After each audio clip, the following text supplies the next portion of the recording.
Hello sa inyong lahat!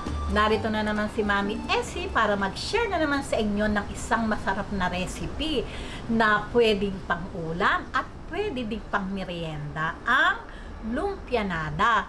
Pero bago tayo mag-umpisa, kung kayo ay nasa Facebook, don't forget to follow, like, and share. At kung nasa YouTube naman po, wag lang kalimutang mag-subscribe at pindutin ang bell button para lagi kayong updated sa ating mga bagong video. Ngayon, narito po ang ating mga kakailanganing sangkap. Gagamit po tayo ng repolyo. Ito po ay isang buong repolyo. Wala na pong sukat yung gagamitin nating gulay kasi po nasa inyo po iyon kung ganong kadami yung gulay na gusto nyo. Ito pong repolyo ay ginayat ko lang po ng pahaba. 2 kamote, ganun din po, pahaba ang gayat, ganun din ang carrots, 2 carrots, 4 cubes, isang sibuyas na malaki, 6 na butil na bawang, 2 tablespoon patis, 2 teaspoon pamintang pino, 450 grams na pork giniling, kahit po ano gusto nyong ilagay, pwede, manok, pwede po, boiled egg, at ito pong ating lumpia wrapper. Ngayon po, syempre po, para po lalong mapasarap natin ang ating lumpianada, gumawa po ako ng sausawan na ay suka, na ito po talaga ay napakasarap. Ngayon, kung gusto nyo pong malaman kung paano ko ito ginawa, pakibisita na lang po yung aking YouTube channel at makikita nyo po ang iba't ibang klaseng sausawan na gawa sa suka. Okay, umpisahan na po natin yung paggigisa.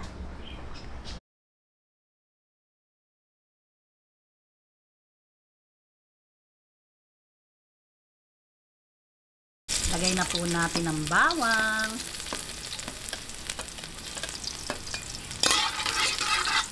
Ayan. Sunod po natin ang sibuyas.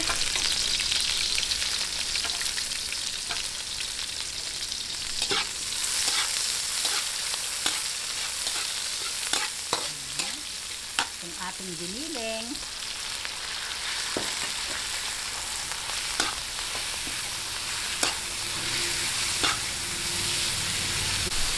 Ayan, habang ginigisa po natin, lalagyan ko na po ng paminta, itong patis, 2 tablespoon, at itong ating pork cube. Ayan.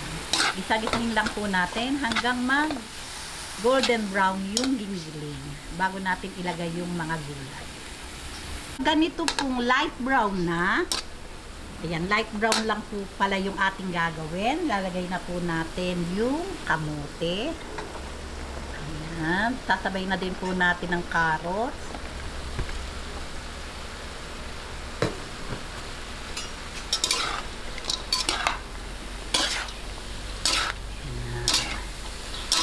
Medyo lang po ating i-half cook ng bahagya itong kamote at carrots bago natin ilagay yung repolyo.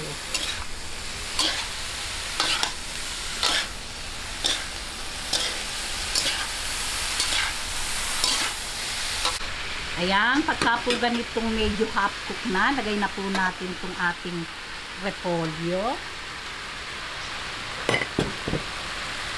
Lagyan po natin ng kaunting-kaunti lang na tubig na sabaw, siguro po mga half cup. Ayan.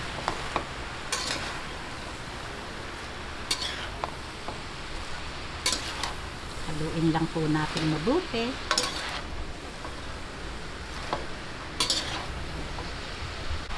Ayan. I-half cook lang po natin lahat itong gulay kasi po piprituhin pa natin to. Ayan. Siguro mga 2 to 3 minutes okay na po ito. Ayan, after 3 minutes okay na po ito. Papatayin ko na po yung ating apoy. Ayan, hintayin lang po nating mag-cool down itong ating niluto bago natin balutin. Kasi po pag binalot natin to ng mainit, masisira po yung pambalot. Okay. Ayan, malamig na po itong ating gulay. Atin na pong umpisahan yung pagbabalot. Ito pong pambalot ko ay small. Small lang po ito. Pwede din ang medium, pwede ang small. Ang ipanglalak ko po, ito nagbati po ako ng itlog kasi po para po mas malasa yung ating lumpia wrapper, mas magkakaroon pa po ng ibang flavor. Pero pwede din po ang tubig. Nasa inyo po iyon. Ayan, ganito lang po. Bigyan po natin ng egg. Ayan, itong ating lumpia wrapper. Tapos, ayan. Ganyan lang po ngayon. Babasain po ulit natin. Ayan.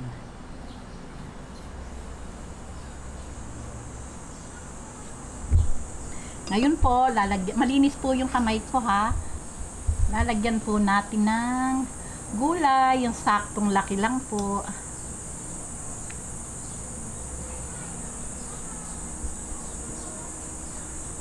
Ayan.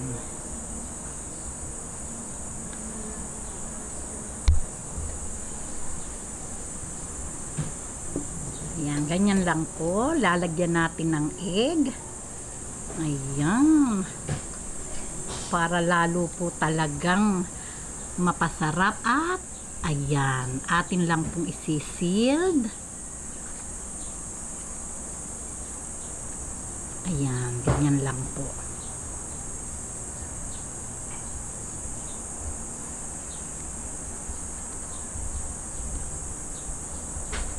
Balot pa po tayo ng isa.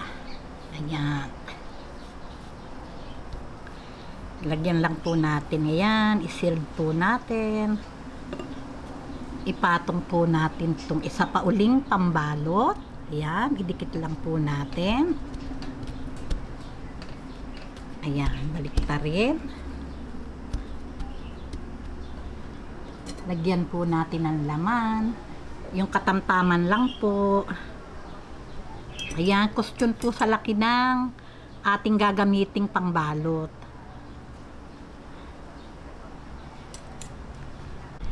Ayan, masarap po, malaki yung itlog. Nakakadagdag po talaga ng sarap yun. Ayan, pahiran po ulit natin ng panlak.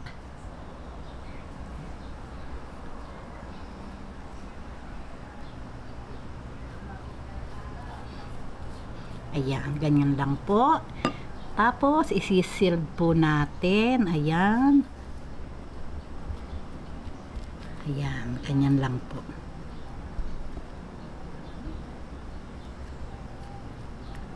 Ayan, ganito lang po. Paulit-ulit lang po natin gagawin yung pagbabalot. Ganito lang po, isi-seal. Ganyan lang po yung pinakamadali natin gagawing pagbabalot. O paano po, tatapusin ko lang po lahat at magpiprito na po tayo.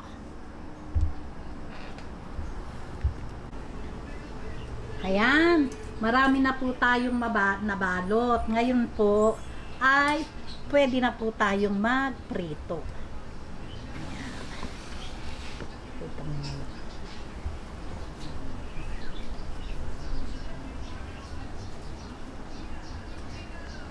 Okay, ngayon po, tapos na po tayong magbalot. Umpisahan na po natin yung pagpiprito. Ayan.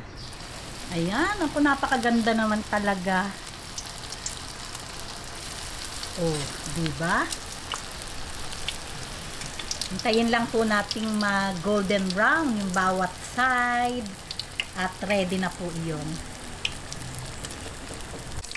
Ayan, pagka po ganyan golden brown na, ayos na po yan. Yan po yung kagandahang kulay.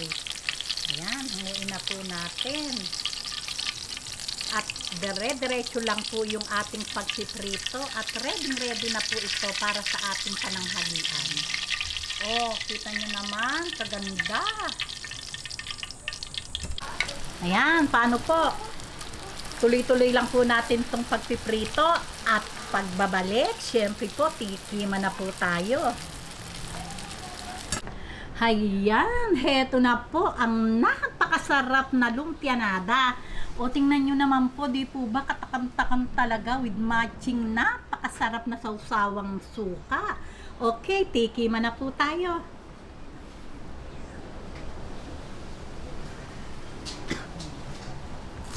Okay, ngayon po, ready na po. Tikman na po natin. Oh, talaga naman po. Oh, katakam-takam naman talaga.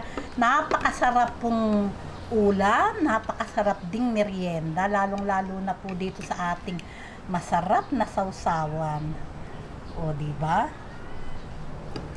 Iniiwasan ko po yung sili eh.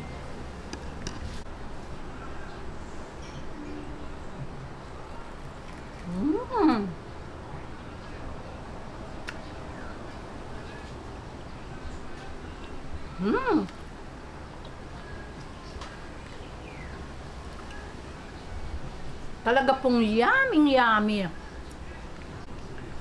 Talaga naman po talagang napakasarap. Masarap po ito, kakainin natin. Yun pong bagong-bagong luto kasi po talagang crunchy, lalo na po pag sinawsaw nyo sa napakasarap na sausawang suka. O, lutuin nyo na po ito at talaga namang masarap na pang-ulam at masarap ding pang-merienda. O, paano po? Hindi ko na po bubuhatin at mainit. Kung nagustuhan nyo ang video na to, huwag lang kalimutang mag-likes and don't forget to share and subscribe. Lutuin nyo na po at siguradong magugustuhan ng inyong pamilya.